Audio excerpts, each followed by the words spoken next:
How's it going, everybody? I'm Dr. John Clayton, your Layton Chiropractor here in Utah at Supra Chiropractic. In today's video, we're going to be going over a common injury for a lot of pickleball players, and that's going to be the elbow issue that you have over here, not necessarily underneath here, but on this kind of top side segment right here, right where your elbow kind of bends on the inner crease. And a lot of pickleball players are getting injuries like this, and it comes from that rotation or that kind of spinning fashion of moving that ball that direction or trying to slice the ball. And we want to showcase how to adjust for elbow issues and that kind of top side issue through here, as well as how to dry needle that area and help these injuries so that you don't have to live with these injuries or rely on braces or anything like that to go and play the sports you love or to do the things you do, whether it's in the gym, whether it's being active, or even your job if it requires you to use your arms, your hands in a position where you're limited to do so. We're going to show you how to fix it and how we do it here at Supra Chiropractic. We hope you guys enjoy these videos, and I'll catch you at the end for a recap, but for the time being, enjoy. All right, so the first thing we're going to kind of showcase is going to be the hip issues. So a lot of people that have lower back issues, the biggest thing we want to go over with them is it coming from more of the spine area through here, or more of going to be the hip area, which basically is going to be like anywhere where there's glutes. So you got like the top part here and then the lower portion down here before the leg. And then what we want to focus on is if you have really tight glute muscles, that's actually going to be pulling and causing more SI joint problems through here. And that's where a lot of people say, I wake up, I've got sciatica, I get a lot of pinching in that big, huge joint in the back of my lower back area. And we have to ask them a few questions typically as to, well, what is the cause of the pain? What time of day do you feel the pain? And based on their answers, we can kind of tell if it's more spinal or if it's more from the SI joint or the hip slash low back slash pelvis area.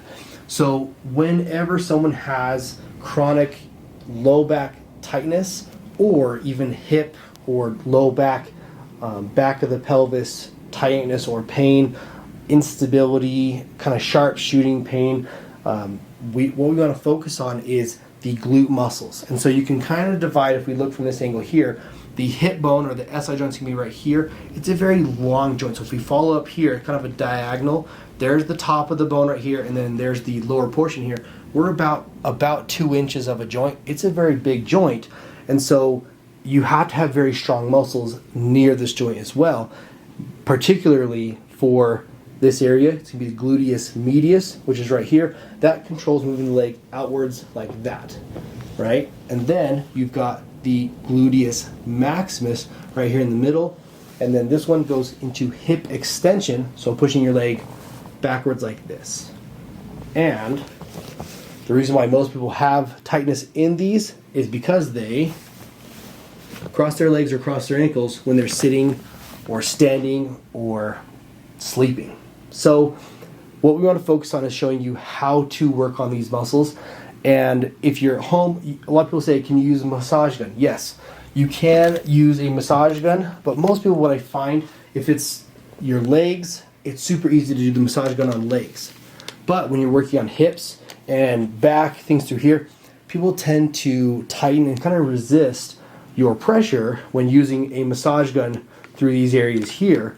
So you may want to do more of a static or kind of holding pressure on these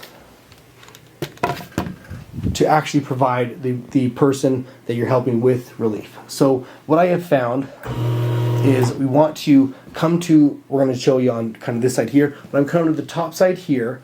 We want to make sure that we're below the hip bone right here.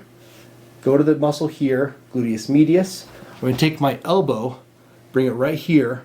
I'm going to kind of pull down towards the ground, and then I'm going to tuck and push my elbow this way. So I kind of push the patient's hip away from me, and I kind of say I'm leaning against like a counter, a bar height kind of counter, like a kitchen counter.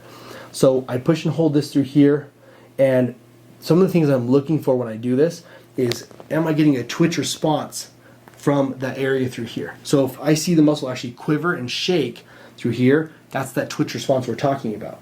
Then same thing, we're going to basically take the hip socket right here where the femur hooks in the pelvis and go straight in from that. There's your gluteus medius. And we're going to do very broad elbow pressure. Go here, slide down towards the hip bone here, push away like this. So I don't feel any quivering. I'm sure it feels very tender and tight. But the other thing too is if the patient has current sciatica and it's being caused from tight musculature, particularly the glutes, then they will actually say, I feel pain or nerve pain shooting down to about the back of their knee area here. Sometimes they've even had it where they say, man, I feel like you go down to my heel.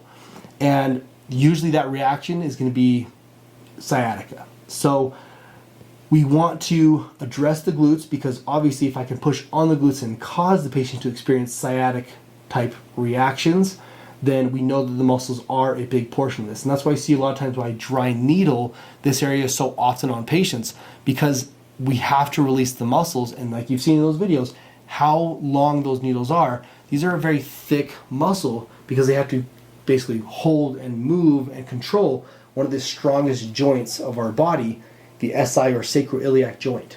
So there's kind of your how-to as far as working on the joint. If you have a tight pelvis from the muscles, but then if you're like, hey, I can't work on this. My spouse is, stronger than me, has more muscles. Let's say it's a wife trying to do it on a husband. You can't get in there and put enough pressure because they're so tight. So how do we create an advantage in doing this to actually make it so you can get in there, work on the pelvis, and provide that person in your life with relief? So the easiest way to do this is going to be from a side lying position. So we're going to show that now. So I'm going to have you turn on your side, so lay on your left side. So now we're going to turn from this direction here. And one thing we want to see is if we want to put this muscle into a neutral type standpoint, we're going to have the legs go on top of each other here. Just like this. And then we find that same hip bone here. And anywhere behind this hip bone is going to be the territory we're going to work in. So I'm going to take the same elbow. I'm going to try and do a more broad pressure, not really the point of my elbow as much, but we're going to find the hip bone here and just going to go straight back of about 3 inches and then up a little bit. Put pressure right in here. How does that feel? It's a little tender. A little bit more intense? So that's another way you can work into it, and do it to the patient's tolerance or the person you're working on's tolerance when you do this. A lot of people don't like it, but like I said, we're in a neutral area with the legs, so it shouldn't be too much pressure in a way, but a lot easier for you to get into because you can stand over the top and work in like this. There's gluteus maximus here. Super fun. So like we said, neutral legs on top of each other, pelvis is in line, great. Now, let's do the position that most of my patients cause their own sciatica with. They're laying on their side sleeping, then they say, oh, I take my top leg and I put it out like this, I kind of scissor it forward like this. There you go, there's our problem. Now, both glute muscles have a stretch induced basically upon them. So we're going to take that same hip bone here, we're going to push here, put pressure in, a little bit more intense, right? So the reason why this is not good for you is because you're putting the muscles in the opposite of what they want to do. We talked about gluteus medius wanting to go hip abduction and gluteus maximus going hip extension. We're doing both the opposites. We're going adduction and flexion of the hip. So that's why both these muscles will tighten over time, especially if you're sleeping for 6 to 8 hours a night. They'll tighten overnight. You go to get up in the morning, you have so much pain and sciatica through the rest of your day that your muscles can't relax enough to actually keep up, and that's why you have chronic sciatica. So there's our fun little tutorial on how to fix this on other people, and then we're going to go through the rest of everything now. So as per usual, go through the ribs. We're going to hold the hip here, deep breath in, all the way out. Deep breath in, all the way out. Deep breath in, all the way out. Deep breath in, all the way out.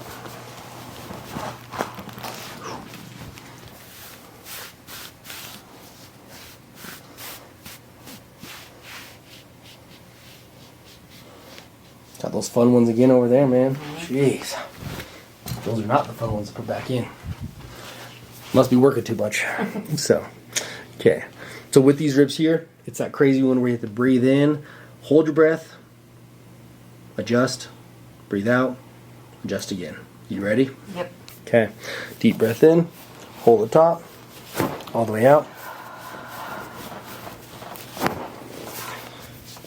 It's like a double popper too. My goodness. Super. Too much popcorn in you, huh?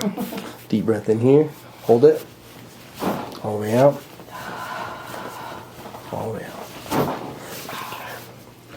Okay. I think that's this other one we gotta hit from the other side too now. Okay, so now we're gonna go here, go back this direction on it, deep breath in, then all the way out.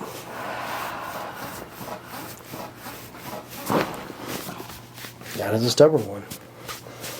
Stubborn. Okay, and then move up a little bit higher than that first one. Deep breath in, hold the top, all the way out. Okay. Then bring this arm back here on the small of your back, with the elbow kind of hang down for a sec.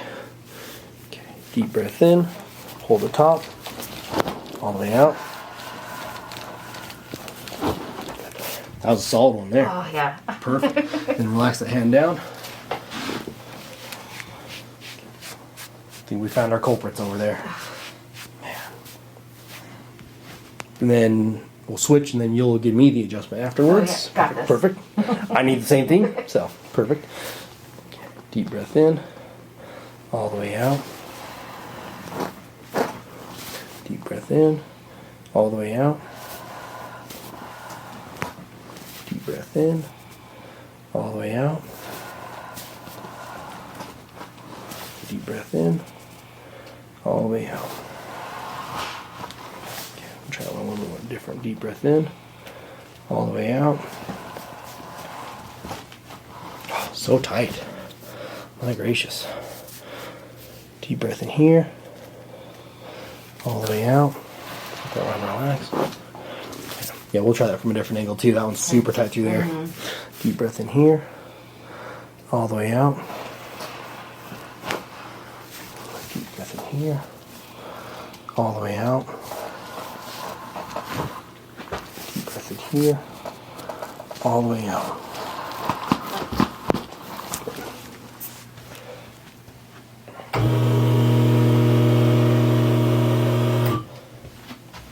I'm going to work up in here for you. Deep breath in, all the way out. Just relax. Deep breath in here, all the way out. And this side's usually tighter on you then? Mm-hmm.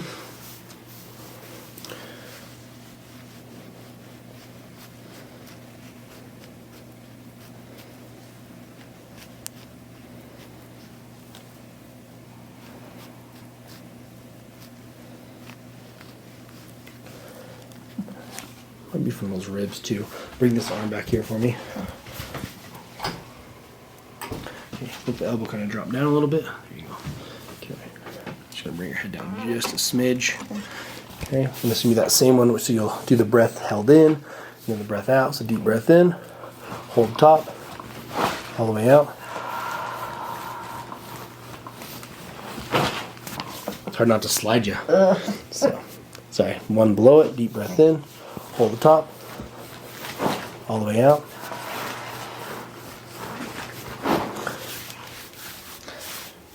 How many years ago was that car accident? Like a year. Oh man. Okay, relax the hand down now for me. Okay. So we can see if we can hit that from that first rib now. Yeah, because in the end what I'll do is it's like we want to check what they call the cervical thoracic junction or CT junction. I want to check all the upper ribs here, so basically 2, 3, 4, and then also first rib up here in front of the trap.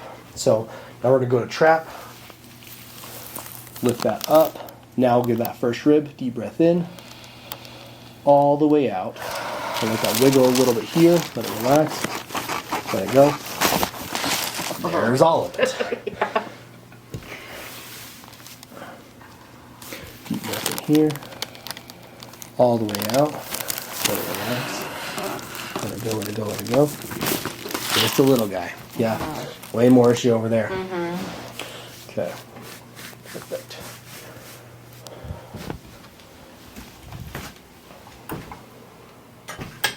So now we're going to go to the lower back area here. Get that SI joint adjusted. But now so you can feel that's tighter through here. So we're going to show you the adjustment for this area here. Sometimes usually what I'll find too is you'll have like both SI joints will be tight. You'll have one's a little bit more aggravated than the other one. But then one side typically in the upper kind of mid, it's like that weird point between the middle back and the low back. That junction, there's a curve change. Tighter on one side than the other. Then sometimes it might drop down here and see how tighter down there. It kind of switches before you hit to the SI joints. So now lay on your left side for me. We're going to do two different adjustments here. Do the old famous headlock adjustment. Put my arm in a headlock. Go here, lock that guy in there. Bring it here. Okay, we're going to bring this arm down, hold across the abdomen here, take this hand here. You're going to hold that forearm right there. So then what we're going to do here is this upper arm here. You're going to elevate it like that. So lift it off. I'm going to sneak underneath. So I'm going to go underneath with my hand like this. Hold basically that junction point between your thoracic spine and your lumbar spine. And we're going to adjust from there. Okay. So we're going to sneak underneath here. Okay. And then you're going to headlock my arm, pull it in super, super tight. And I'm going to use your force and your tension to then hold you in place from basically here up. And I can pull and adjust like that. So pull that in super tight. Deep breath in, all the way out. I'm gonna bring your leg up here, tight, tight, tight, tight, tight. Just like that. Feel that? Okay, so then we go here, reset the arms. Okay, we're gonna hold here, so I'm gonna push on here and hold your elbow. So now I can do that SI joint because it's rocked backwards. Deep breath in, all the way out. Let it relax. Just like that. Excellent. So good. Got to be specific. So now lay on your other side, and we're just going to hit. We'll do a little bit of headlock one for that kind of lower L4, L5, and then the little bit variation of that SI joint here. Okay. So you should never be adjusting the SI joints both the same direction. Makes sense. Unless you want to not fix the problem. So Cause more issues. Cause more issues. Come back tomorrow. So. Okay, and then bring, so I want to make sure this hand here never is like lower, because when I roll you, I don't want you to squish it. Okay. So I always take this hand here, and I'll probably usually put it up here so we know it's out of the way and safe. Okay. And then go here. Let's start with that headlock one actually. So go here, here, hold that across the abdomen, hold that, lift that arm up, sneak underneath there. We're going to support that lower part of the spine. Okay. You're going to headlock me tight in like that. Tight, tight, tight, lock it in. Okay. There. Not as bad there. Okay. Then we go back to this. You okay there? Yeah. Okay.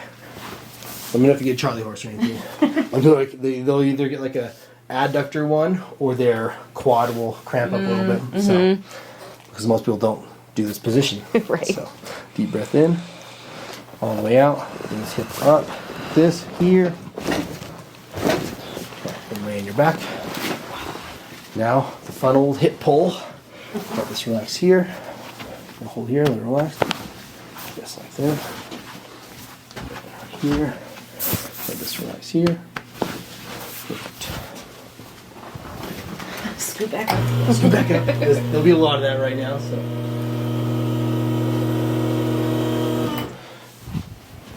So now we're going to do ankles. Let this relax here. Here. That was a good one. I've come to like the foot one. Yeah, they're pretty good. They're pretty good. Not too bad here. Lift up here. A little bit there. Solid. Okay. And then which knee do you have more issues with? Right or left? The right. Right, perfect. So it's all on the right side. Everything's on the right side.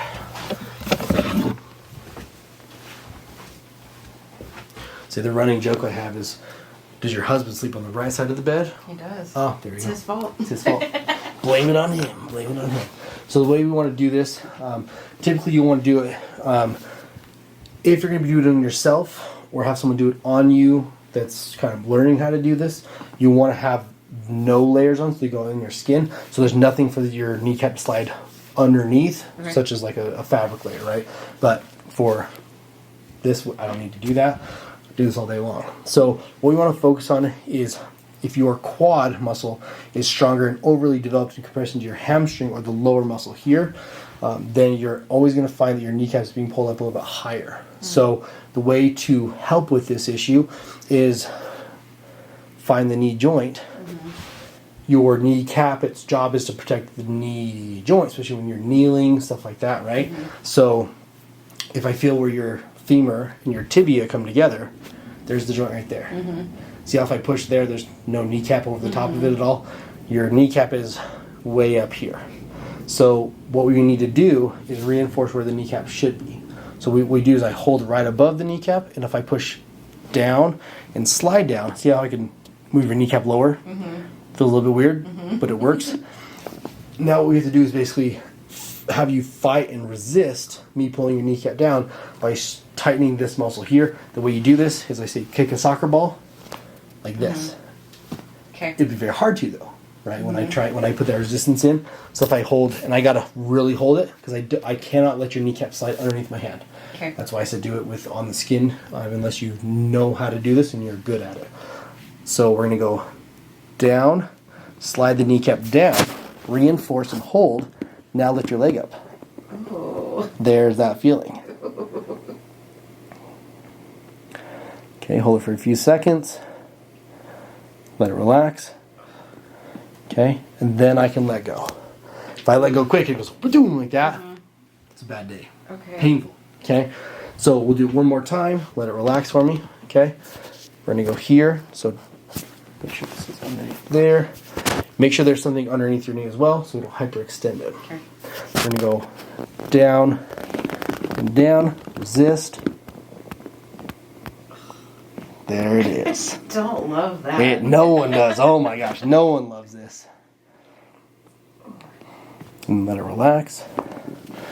Okay. Super fun. Okay. But you could do it on yourself. Okay.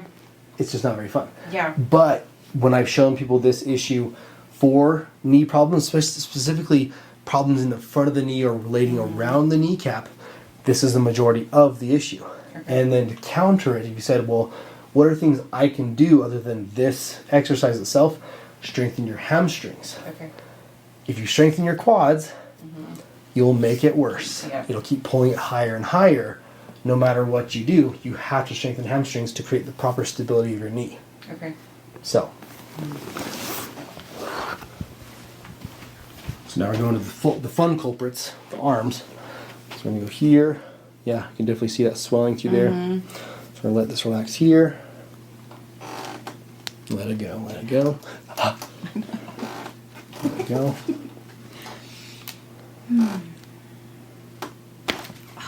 There she is. And then here's the really fun one here. That relax there. Then we're going to run through the interosseous membrane between the two of these.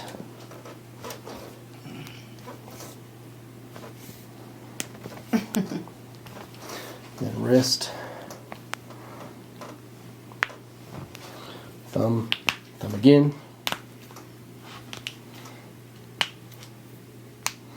Perfect. This one here. Let this relax there.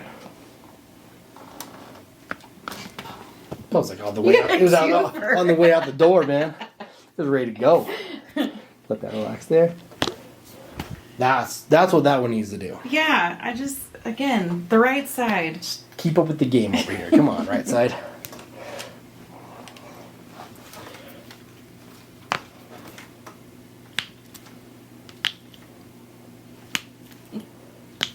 Perfect. Perfect, perfect. And then other than the neck, is there any other areas bothering you? No, it's mostly the things you already got to. Perfect. Yeah.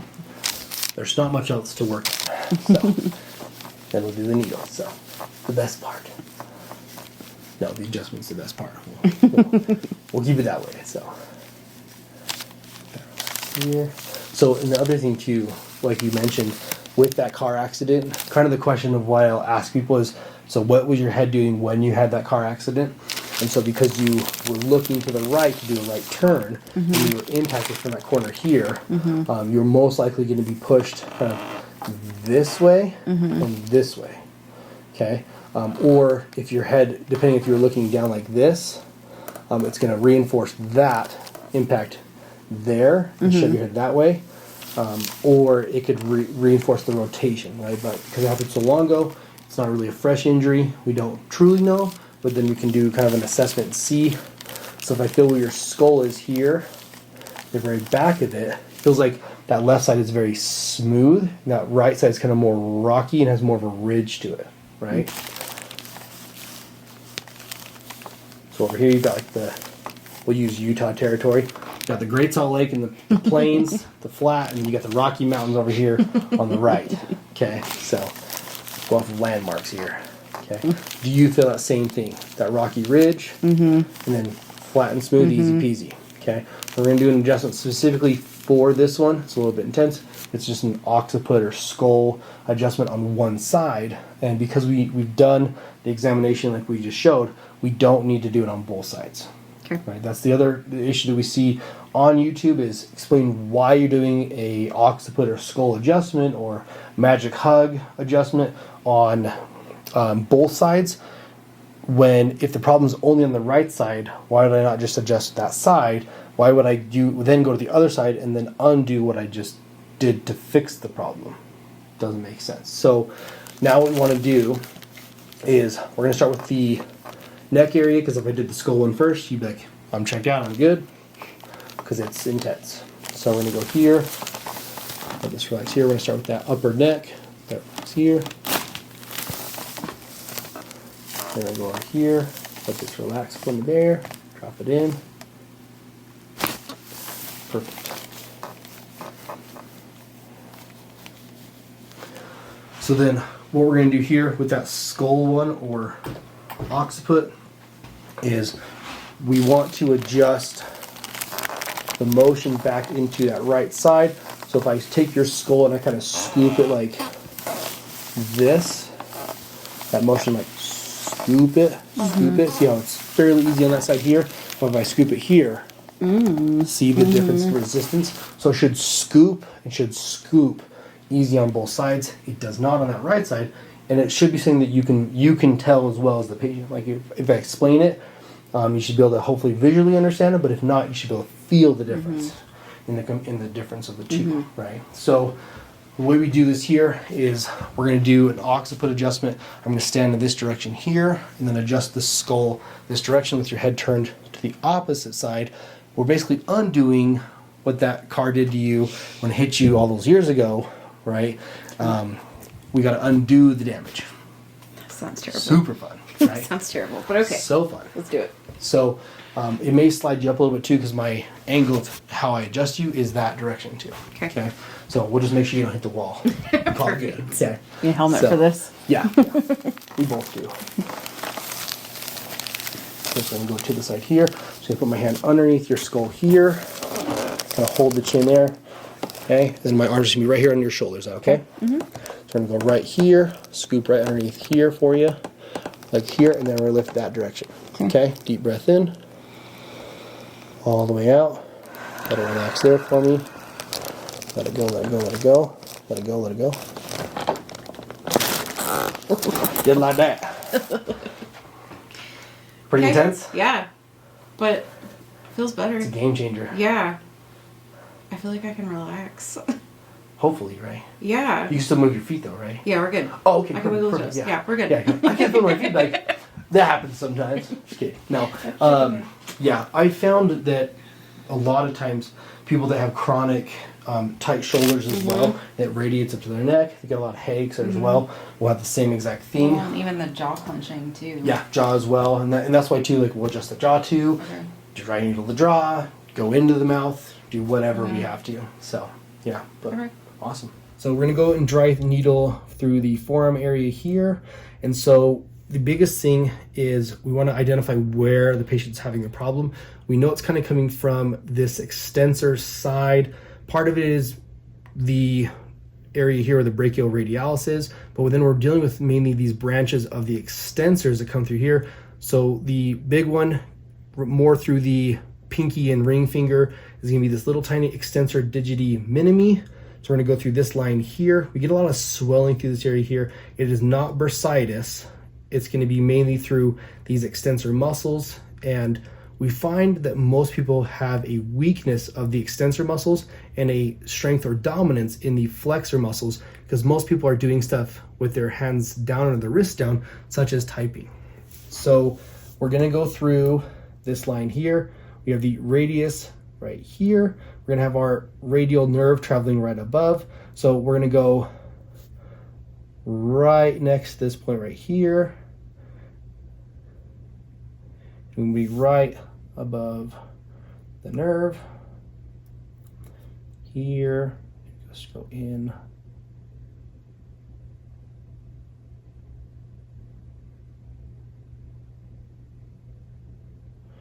Right through there.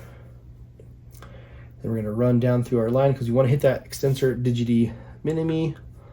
Go down just a hair. Run through this line here.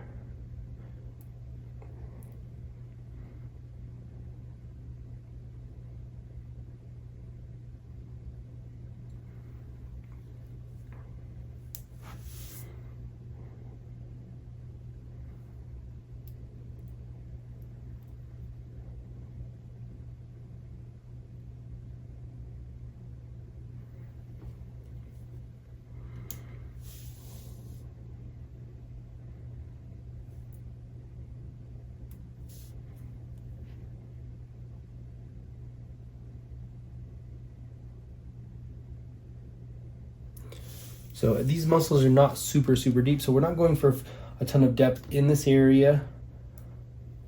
We want to barely just penetrate right into the muscles there. So then we're going to kind of work through here. That radial nerve is going to kind of curve up the arm here, so we can kind of work through just to the side here. The nerve's going to kind of travel up through here, and then we're going to go right next to it in the kind of mid arm here. So a couple spaces up through this area here.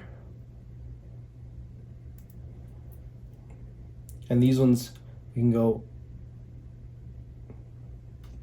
very deep to the bone, if you will. And then our deltoid insertion is going to go down about through here. So we're going to go right kind of to that junction where the deltoid hooks into the humerus. Work that line right through there. And we just have enough space to clear to get our attachment on. And then what I want to do too is we're going to add a couple more in here. We want to work through that brachioradialis. So we're going to kind of pinch, sorry if it kind of pulls on these other needles. We're going to kind of pinch to the side here. And this is a very strong muscle. So go to the side here, work that in.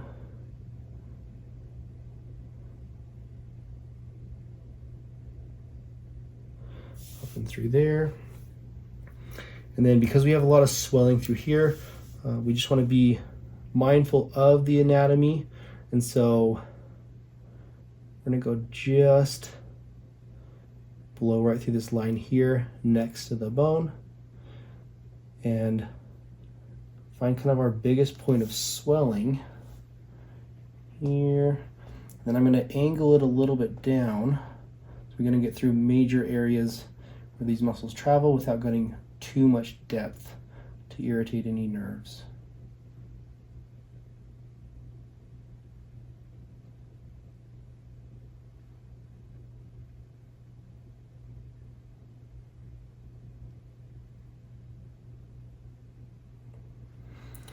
Now we're going to make the forearm dance. So you can see through here we've got the upper arm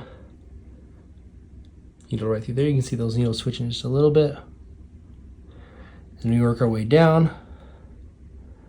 So right in the area we're having the most pain for the patient is where they're having most of the twitching. And that's really common in areas where the muscles are the tightest. you're going to have a lot of movement typically, or they're going to feel it the most in those areas. So work down through here. And the cool part with this is you can actually see the exact muscles that are twitching and going even down into the hand. And that's dry needling of the extensors and forearm for issues, particularly with this. It's going to be classified as the tennis elbow type reaction, or in today's day and age, pickleball elbow. All right, so hope you guys enjoyed that video. When it comes to helping people with any kind of issue that they're having, one of the things I find is that everyone needs specific care specific to them, not just the generic, hey, you've got an elbow issue, you've got a hip issue, great. We're gonna adjust it the same way we adjusted the last 20 people that came through the door.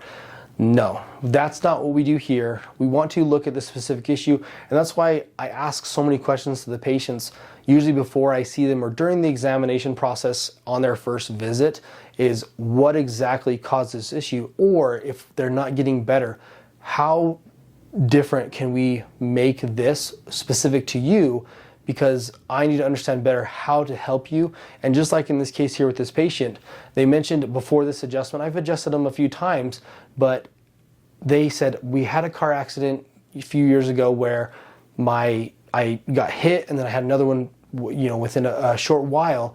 And would that have anything to do with kind of recurrent or very common or often neck pain and stiffness, tightness, and even sometimes too, a lot of people will relate it to other issues in their life, or even emotions as well. And so I tend to find that a lot of people with chronic neck tightness or even skull misalignments will either be very dizzy quite often, or they'll actually have some anxiety to them, even sometimes like PTSD, because it's usually caused from a pretty serious incident or injury.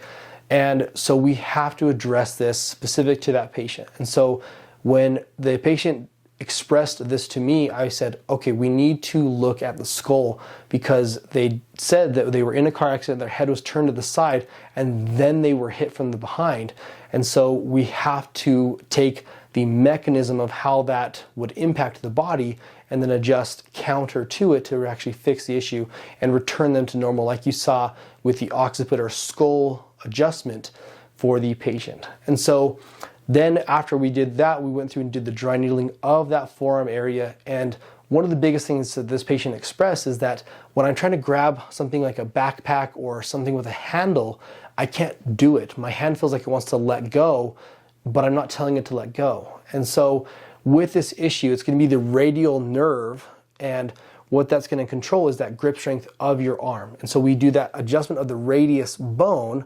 We also did the ulna as well, but then we dry needle the extensor muscles that are actually going to be the ones that are kind of like, you could say, it's like, well, they're not the ones gripping it, but it's like the ones that are supposed to engage and be pulled on. And if they're weak or they're always tight but they're not strengthened, then we have to go in and interfere and help relieve the tension off of the nerve so they can actually start using that form again to build the strength back. And so, no, we would not want to put this patient through a bunch of exercises to strengthen that when the nerve has some interference with or some tension on it, or basically so much tightness around it. We have to interfere, remove that interference with the nerve, get it to relax, and then they can build back and have that strength that they need to grip and hold stuff. And we see this, it's a really common issue with elbows, and we want to make sure that we address it properly and we do it as specific as possible, such as with dry needling. So in the end, just like you see in all my other videos, we want to take each specific person's specific needs, injuries, anything they're going through, and address it specific to them. And so if you need a chiropractor like this, if you are in the Utah area and you need a chiropractor who will do the things like you see in these videos, then hit up Supra Chiropractic, give us a call, and we're happy to get you in. We're happy to look at your specific case. We do get a lot of calls and a lot of messages from out of state. So people that have issues that are like, no one else does this kind of stuff where we live. I believe it. No one does this stuff around here either, typically. And so we want to be that chiropractor, that office that treats these intense or kind of unusual injuries that most chiropractors would just say, hey, go to someone else and get that taken care of. We want to be the person and the office that helps with that issue. So in the end, I love making these videos for you guys to showcase what we do, how we specifically treat patients, how we help people get better, and we do it as fast as possible, right? These issues that we work on, most patients, they only come in once or twice a year because these methods and these things help them and work to actually keep them out of pain. There's no need to put people on a care plan. There's no need to make someone come in repetitively because we want to fix and find the issue that's causing it, find that root cause, get them better, send them off on their way, and then teach them how to prevent that issue from happening. Just like you saw with that glute exercise and kind of getting there, digging into that, something that anyone can do on anyone, and get rid of that issue altogether. I don't need to have you come to my office and pay me to do that. I can have you do that at home. With these videos, if there's anything that you have questions about, leave it in the comments below. Be sure to subscribe to this channel, like this video. I love seeing all the comments that you guys put out there. And again, if you need this kind of help, hit us up, leave a comment in the video, or you can message us, or you can call the office. Just go on to the internet and look up suprachiropractic.com. And I'm going to leave you all the other videos. We're at Supra Chiropractic. We've got your back and everything else, and we'll see you in the next video.